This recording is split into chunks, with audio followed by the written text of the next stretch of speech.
안녕하세요. 소프트웨어 개발 환경 지원을 맡고 있는 권영진 수석입니다. 근무 시간에는 쿠버네티스와 마이크로 서비스 아키텍처에 대한 이해에 대해서 설명드리도록 하겠습니다. 쿠버네티스가 등장하게 된 배경을 이제 살펴보겠는데요. 이제 사용자 입장에서 점차 이제 마이크로 서비스 아키텍처에 대한 어떤 강점이 계속 부각이 되고, 또 데브옵스 말씀드린 데브옵스 이전 시간에 말씀드렸죠. 데브옵스 이제 확산이 이제 되면서 컨테이너에 대한 이제 중요성이 계속 날로 높아지고 있습니다. 그러다 보니까 많은 컨테이너가 어떤 프로젝트를 수행하면서 많은 컨테이너가 생성이 되고 이렇게 산재되어 있게 됩니다. 그러다 보니까 어느 컨테이너를 내가 이게 필요한 컨테이너인지 이런 관리가 효율적으로 이루어지질 않고 있습니다. 그러다 보니까 어떤 통합해서 많은 컨테이너들을 효율적으로 관리할 수 있는 필요성이 이제 생기게 되고, 또 컨테이너가 생성돼서 종료될 때까지 없어질 때까지 어떤 그 라이프 사이클 관리가 필요하게 되는 거죠. 체계적인 관리가 필요하게 된 거고요. 예. 그래서 컨테이너들이 이제 많아지면은 말씀드린 것처럼 효율적인 관리, 또 생성하고 상태를 이제 모니터링을 해야지만 라이프 사이클이라는 게 관리가 되기 때문에 예, 그런 게 필요한 거고, 컨테이너의 서비스의 지원 수준이 이제는 이제 그 클라우드 서비스를 제공하는 사업자의 선택의 주요 기준이 돼 버렸어요. 컨테이너 서비스를 얼마나 잘 지원하냐가 굉장히 중요한 선택의 기준이 되어 가고 있고요. 그러다 보니 이제 퍼블릭 클라우드 서비스 제공자들은 적극적으로 이제 쿠버네티스를 지원하고 있어요. 그러다 보니 이제 쿠버네티스가 컨테이너 오케스트레이션 분야에 이제 표준이 되어 가고 있고요. 또 익히 이제 알고 있는 뭐 IBM, 뭐 엑센추어, 뭐 SAP 같은 글로벌 기업들이 쿠버네티스 자기네 제품들에 대해서 쿠버네티스 인증을 받고 있어요. 예, 인증 환경에 우리는 우리 제품이 잘 돌아간다, 호환에 문제가 없다, 이런 거를 하고 있고, 이제 그 삼성 SDS에서는 정식으로 이제 파트너 자격으로 이제 서비스 기술 지원 같은 걸 하는 거죠. 컨설팅도 해주면서 쿠버네티스를 이렇게 잘 사용하실 수 있습니다라는 어떤 그런 컨설팅 서비스를 기술 지원까지 해서 서비스를 제공하고 있습니다. 구글에서 공개한 쿠버네티스는 구글에서 공개한 이제 대표적인 컨테이너 관리 시스템인데요. 뭐 물론 오픈 소스입니다. 오픈 소스고, 오케스트레이션 플랫폼이라는 거는 다수의 컨테이너, 즉 애플리케이션이에요. 컨테이너라는 거는 서비스이면서 애플리케이션인 거거든요. 그래서 실행을 관리하고 조율하는 것을 컨테이너 오케스트레이션이라고 합니다. 쿠버네티스의 주요 구성으로는 보시는 것처럼 마스터, 그다음에 워커노드, 그러니까 뭐 보통 기본적으로 최소 3개를 구성해야 되고요. 그 이상 이제 구성하게 됩니다. 워커노드는 그 이상 존재하게 되고, 이것들을 하나의 이제 하나의 시스템으로 보이게 하는 클러스터링을 적용해서 하나의 시스템처럼 돌아가게 합니다. 예. 그리고 이제 중요한 거는 이제 특히 이제 파드라는 게 이제 중요한데요. 이제 하나 이상 이제 워커노드 안에 이제 파드가 이제 여러 개 또 이제 존재하고, 파드 안에 또 하나 이상의 컨테이너가 이제 존재합니다. 예. 그래서 파드 내에 있는 컨테이너들은 서로 이제 그 통신할 수 있거든요. 그래서 뭐 디스크 자원도 공유하고, 뭐 서비스에 대한 어떤 필요한 것들, 컴퓨팅 자원 같은 것들도 이제 공유를 하다 보니까 문제가 생겼을 때 쉽게 이제 그 이관할 수 있고 확장할 수 있는 그런 오토 스케일링이 쉽게 가능하게 됩니다. 컨테이너는 기존의 가상 머신 환경보다 훨씬 경량화되어 있고, 또 서버전을 보다 효율적으로 사용할 수 있는 거가 가능하지만, 이 역시 이제 그 컨테이너 이제 수가 많아지게 되면은 관리와 운영에 이제 어려움이 생기게 됩니다. 그래서 개발자 사용자는 이제 컨테이너 오케스트레이션 엔진을 통해서 쿠버네티스를 통해서 컨테이너를 이제 어플리케이션을 이제 구성을 한 거를 이제 관리를 하는 거죠. 그 관리하는 과정은 이제 뭐 컨테이너의 생성, 소멸, 또 이제 뭐 재시작할 수도 있고 또 중단할 수도 있기 때문에 이런 시점에 대한 어떤 제어, 그다음에 뭐 스케줄링, 로드 밸런싱, 뭐 클러스터링 이런 부분들을 쿠버네티스가 기능으로 제공을 하고 있습니다.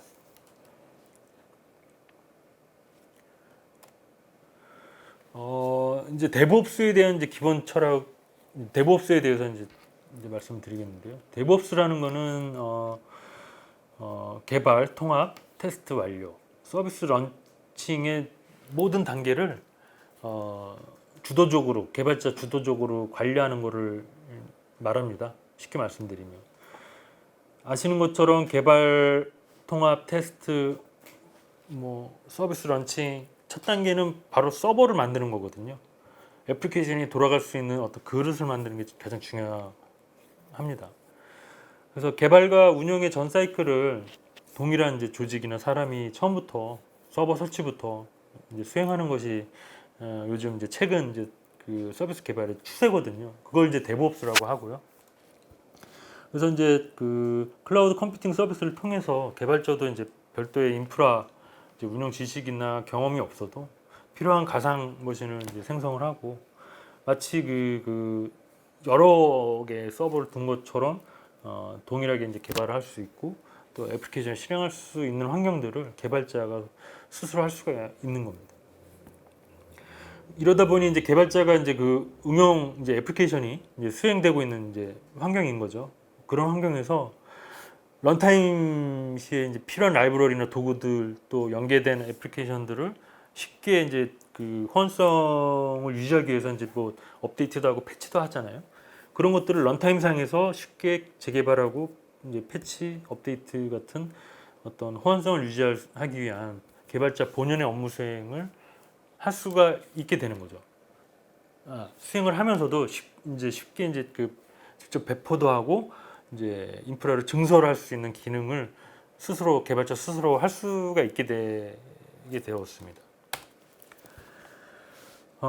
이제 마이크로 서비스 아키텍처를 이제 말씀을 드리겠는데 이제 서비스하려는 이제 소프트웨어 구성 형태는 UI, 뭐 비즈니스 로직, 뭐 데이터 접근 계층이 모두 하나로 이제 서비스로 되어 있는 거를 보통 전통적인 그 서비스 아키텍처 방식이잖아요. 우리가 개발하면은 보통 뭐 데이터베이스는 그러니까 하나 이상의 어떤 그 방법론이나 하나 이상의 어떤 개발 도구 툴을 가지고 만들지를 않았거든요. 예전 전통적으로는.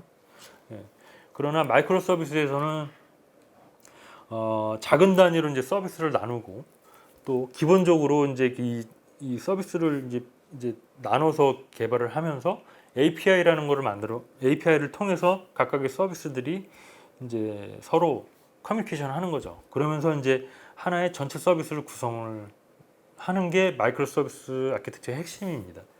그래서 뭐 소규모로 이제 서로 이제 상호 이제 보완적인 서비스들을 이제 묶어가지고 이제 큰 서비스로 이제 대규모의 서비스로 이제 만들 수가 있는 거죠.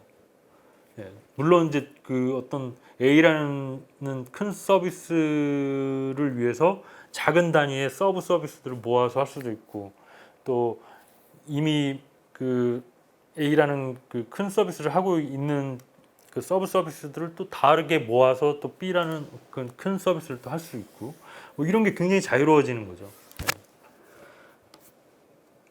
그러다 보니 이제 이제 생산성이 이제 많이 향상이 되고 또 그리고 그 어떤 그 기존 방식에서는 어떤 하나의 개발 언어 뭐 이런 거를 하다 보니까 자바로 만약에 선택이 되어 있으면은 결정이 됐으면은 자바를 알아야 하는 개발자들만 이제 그 티밍을 해서 이제 개발을 할 수 있었거든요. 근데 마이크로 서비스 아키텍처로 가면은 이 서비스 단위로 쪼개지면서 그 개발에 대한 어떤 기술, 어떤 언어 뭐 이런 백그라운드들이 같이 이제 쪼개진 거예요.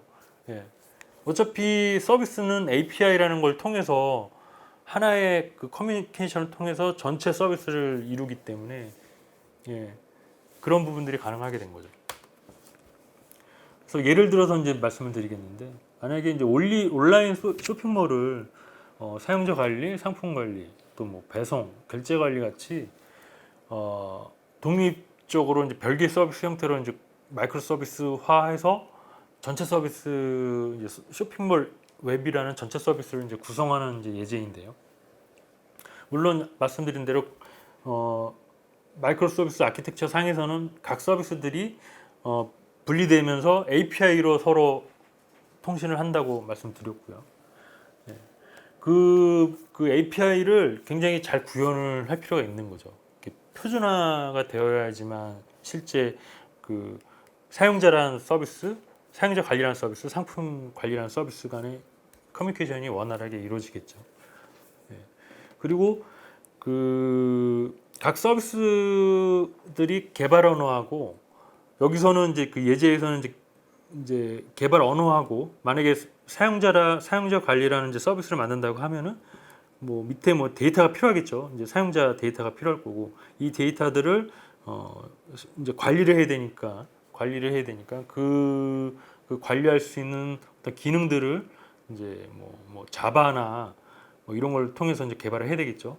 그래서 이제 말씀드리고자 하는 거는, 일단 여기서 온라인 쇼핑몰을 만드는 데 있어서 필요한 거는 DB하고 그리고 언어입니다. 그러니까 기능을 만들 수 있는 이제 개발 언어고, 이게 지금 포인트거든요.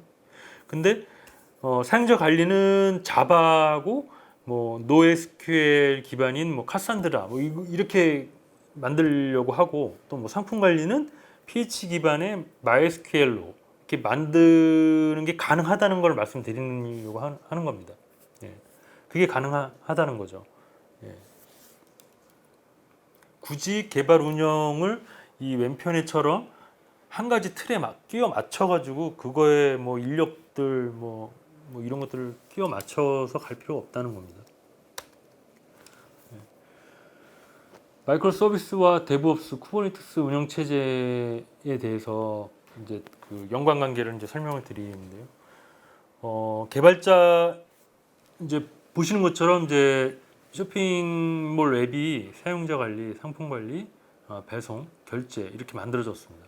그래서 실제 이제 그 쿠버네티스에서 어떻게 배포되고 실행 환경에 어떻게 배포되는지 이제 설명드리고자 하는 건데요. 일단은 이제 사용자 관리, 상품 관리, 배송 관리, 결제 관리를 만들어서 개발자는 이제 그 UI나 CLI를 통해서 4개의 서비스를 만든 마이크로 서비스 기반의 서비스 그 개발 코드들을 배포 명령을 실행을 해서 실제 컨테이너 기반의 탑재를 하게 됩니다. 예. 이제 이렇게 해서 이제 돌아가고 이제 서비스가 이제 돌아가고 있을 때 주문이 이제 폭증할 수가 있잖아요. 그래서 주문이 폭증이 되면은 이제 부하 분산이 필요합니다. 그럴 경우에는 기존에 이제 이미 배포되어 있는 이제 파드라고 하는데, 파드 안에 이제 애플리케이션들이 이제 들어가 있는데, 이 파드 확장을 통해서 컨테이너를 늘려줘야지만 부하 분산이 가능하거든요. 예. 그래서 보시는 것처럼 지금 상품이 이제 오렌지색인데 여기 이제 배포가 되어 있고요.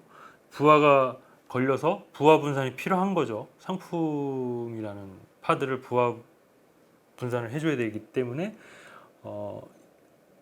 이런 식으로 재배포가 가능합니다. 예. 이런 식으로 이 하나의, 실제로는 여러 개 N개의 이제 노드들이 있지만 실제로는 마치 한 개의 노드에서 돌아가는 것처럼 쿠버네티스 환경이 제공이 되기 때문에 이렇게 자유롭게 부하 분산이 자동으로 부하를 예측해서 이렇게 다른 곳에다가 이렇게 재배표를 할 수 있는 거죠.